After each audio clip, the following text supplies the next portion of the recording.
Okay, I've been making a couple videos now and I've had this channel for a while.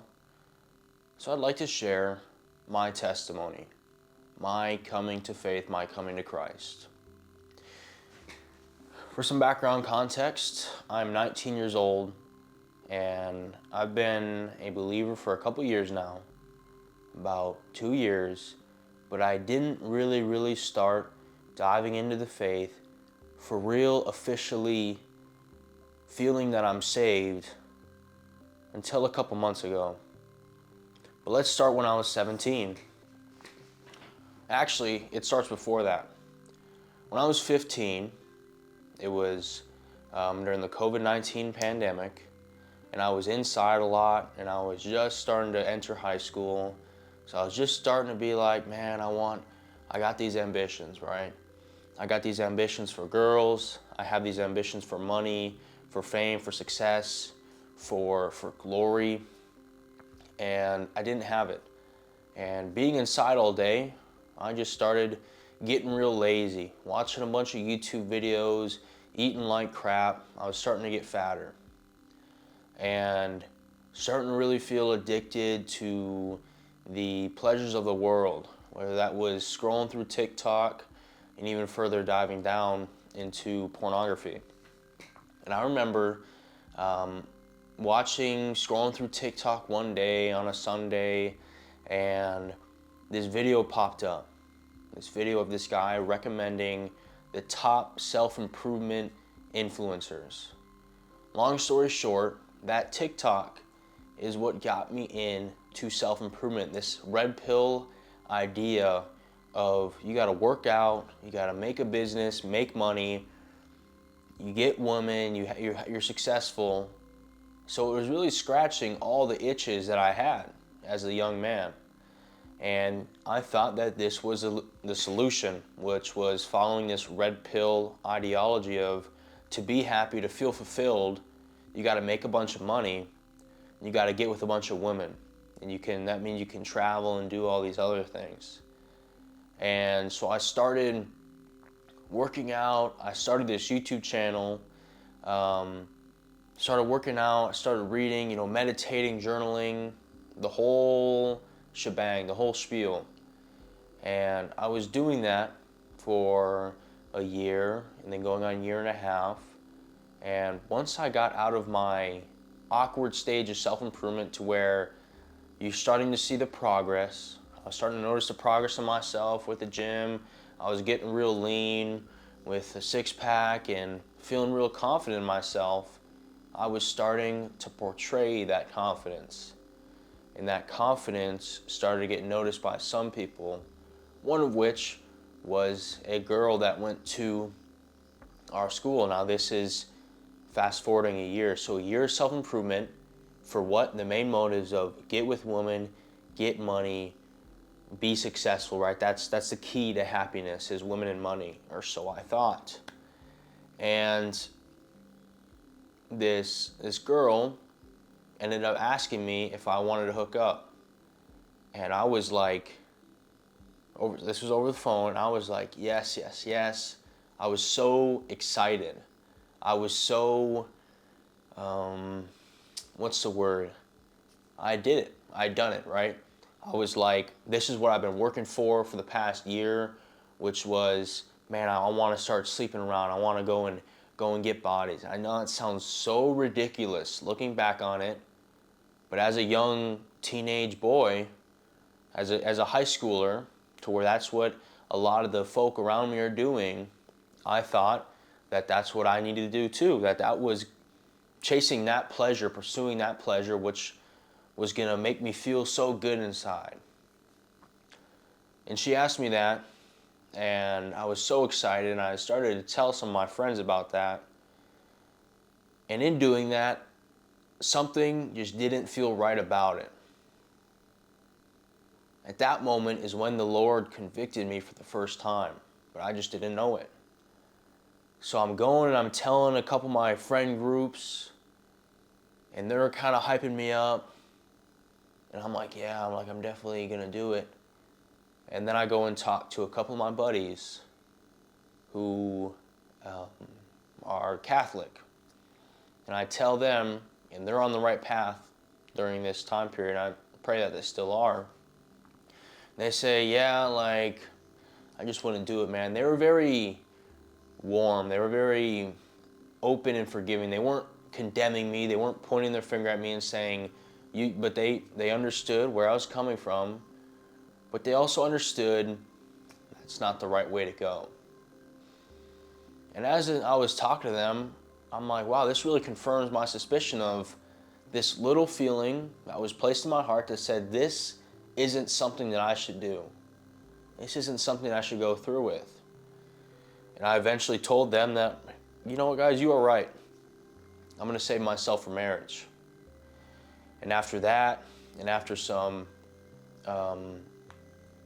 that decision is when I started to lean towards Christ, right? Where that lean falls, or that tree leans the way it falls. I was this tree starting to lean towards Christ in one principal foundation of waiting till marriage. So avoiding or not fornicating, not committing adultery.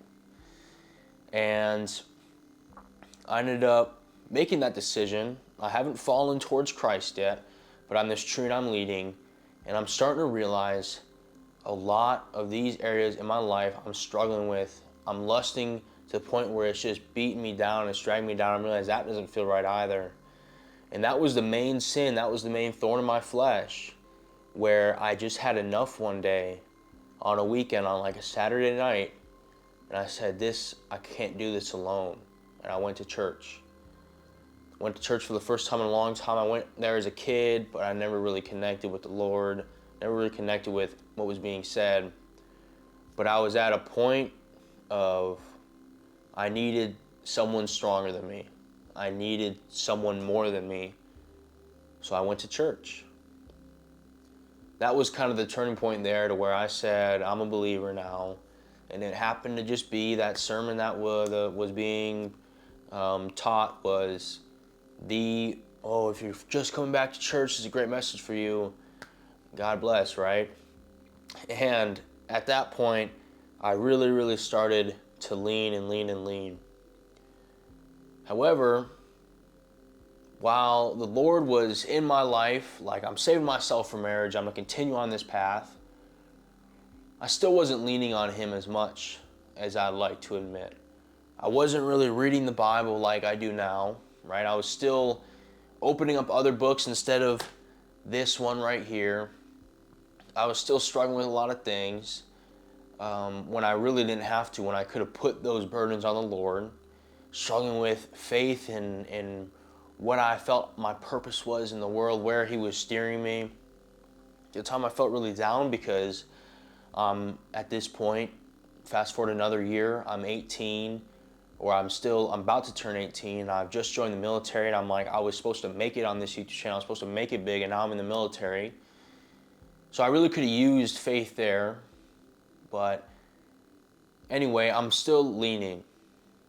I'm starting to go to church more, and I'm starting to study the Word a little bit more. I'm starting to open my eyes and open my heart to the idea of my life would be a lot better with a true relationship with Jesus Christ.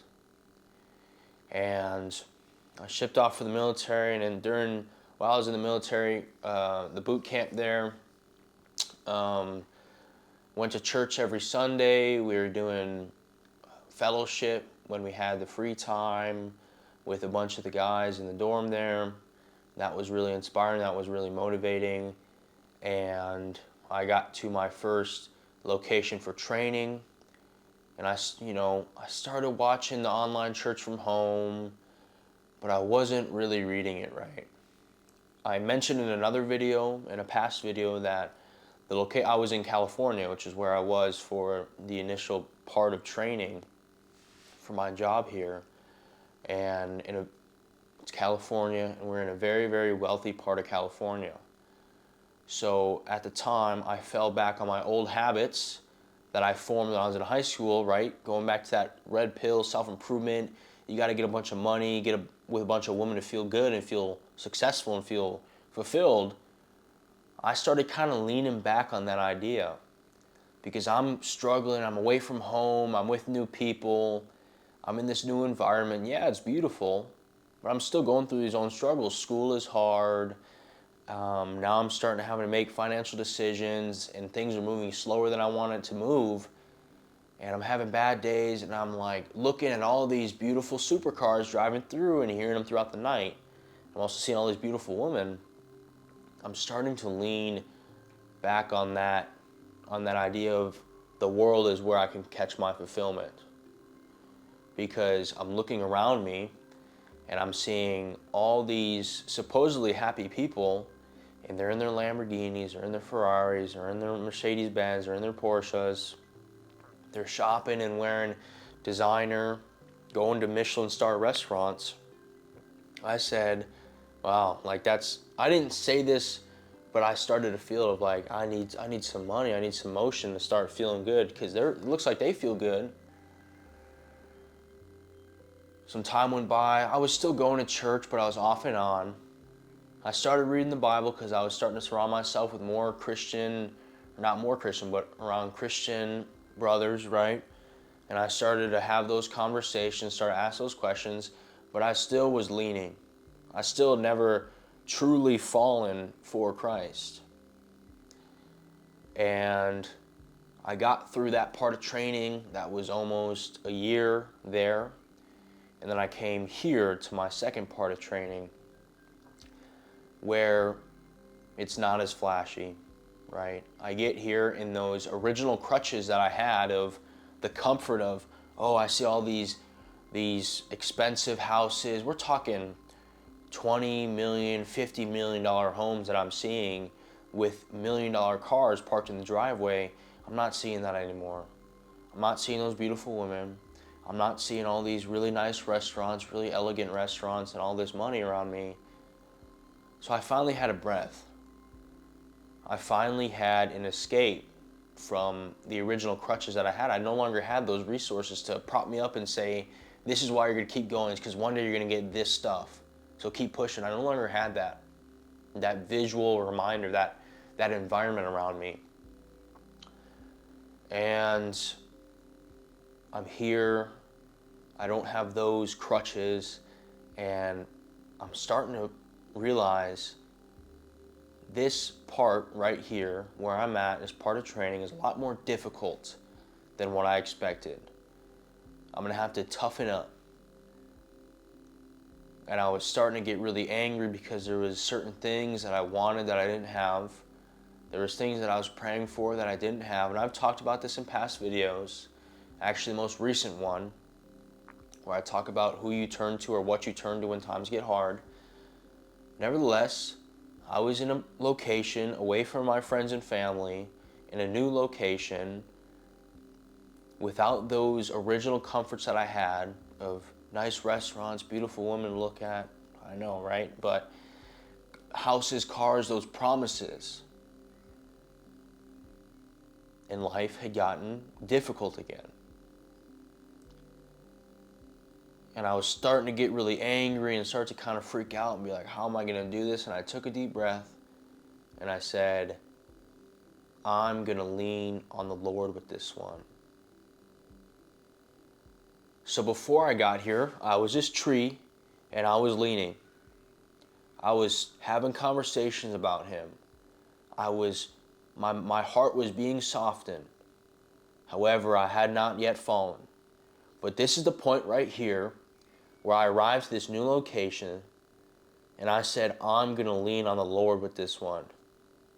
And I opened up the book of Job and I started to realize and read the verse that said, behold, blessed is the one who God reproves, and I fell. I fell for Christ. I went all in.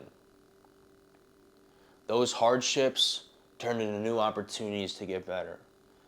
But I only thought that because of the hope and the faith that I had in the Lord.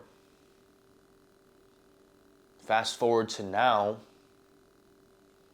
I'm at this point where all I want to talk about is Jesus Christ. The only book I want to read, even though I have about 25 other self-improvement books with me, is this book right here.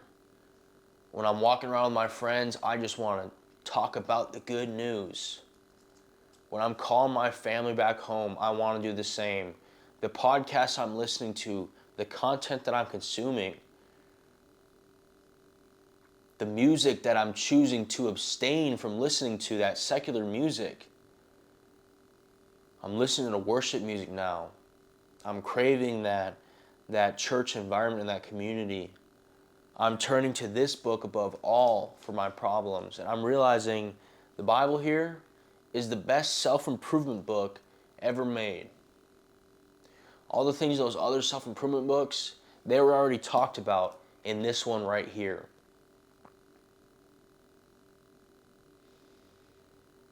And now I come to this point now. Like I said, I made this YouTube channel when I was 15. I started it in 2021 or 2020 or 2022.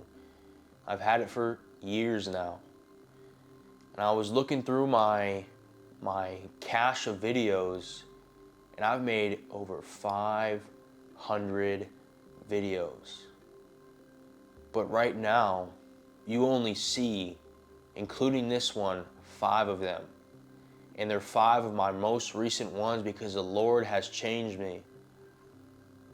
When I first went to church, when I first said I was going to save myself for marriage, I didn't know if I was saved or not. When I started going to church over in the California location, I didn't know if I was saved or not. If you asked me if you died, would you go to heaven? I would say, I don't know. Because I noticed there was some gaps in my faith.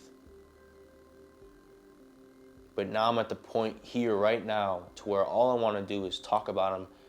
I'm hyped for Jesus. I notice I can't indulge in the same things that I used to, and I love it. You see, a lot of non-believers' defense for why they're not Christian, why they're not joining the faith, the religion, is because they say it's, I'm not saying everyone, but I've heard it many times of, I want to be free. Christianity, Jesus Christ is freedom. Repenting from your sins and getting freed from them, the amount of freedom that I feel now is much more than the freedom that I thought I had before I was a believer.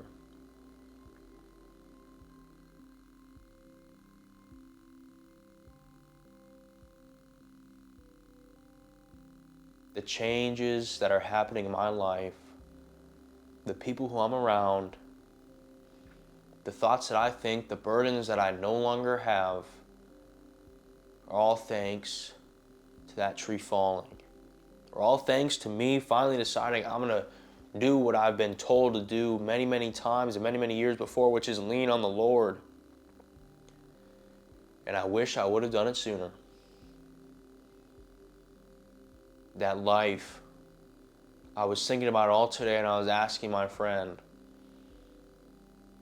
that life, the difference between the life lived before Christ and the life lived with Him. I would never take this life back. This life before Christ, I would never turn back to it. I will never turn back to it. The amount of peace that I feel, the amount of hope, the amount of purpose that I feel, it will never, never, never, never be overcome by women and by money and by some famous YouTube channel. Those original lies that I believed when I was 15, 16, almost 17 years old, when I was watching these self-improvement influencers talk about, you need to do this, here's how to have sex so you can get more women, here's how to make money. It's all vanity, vanity, vanity, vanity. I plead with you now, turn away from it.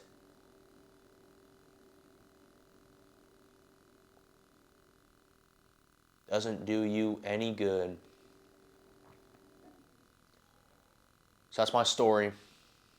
That's why you don't see those 500 videos on this channel that I've taken down. It doesn't matter how viral they went. I've taken them down because I am a new person. I have been renewed in Christ. And I do not agree with the things that I used to say, with the hate that I used to spill, those cursed words, with the ideas, none of it. All those videos are taken down. What you see now here is what I like to call another calling from the Lord. I've wanted to do YouTube my whole life. I love cameras, I love taking pictures. And I had one last calling to do it. I was out reading the Bible, abstaining from eating a bunch of food, and I felt so called to make a YouTube video. I ran back and I made it. And I like to think of that last calling as the parable of the barren fig tree, which talks about an owner of a vineyard had a fig tree that for 2 years was barren. It did not bear any fruit.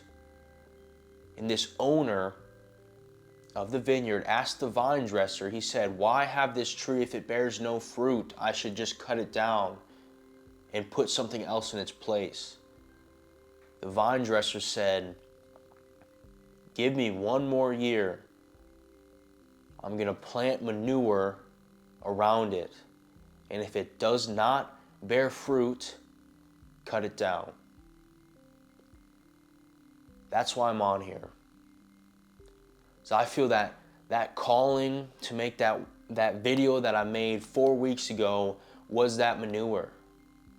That if I did not listen to this last calling, no matter how many views these videos get, no matter how much success or influence I get from it, right now, I need to continue doing this. If there's something in your life where you feel you've been called to do it over and over and over, do not ignore it, because that will go away. The Bible says so. And that responsibility, that purpose will be given to someone else who listens to it. That's a story for another day. Anyway, that was my testimony. Now it's not as deep, as heart-wrenching, as moving as some of these others believers' testimonies, where they're on the streets, they're porn stars. Mine's just real basic, but it's mine. And now you know why I'm on here making these videos. Now you know a little bit about me, my story, my testimony, of the reason why I am now living for Jesus. That being said, I hope you all have a blessed day.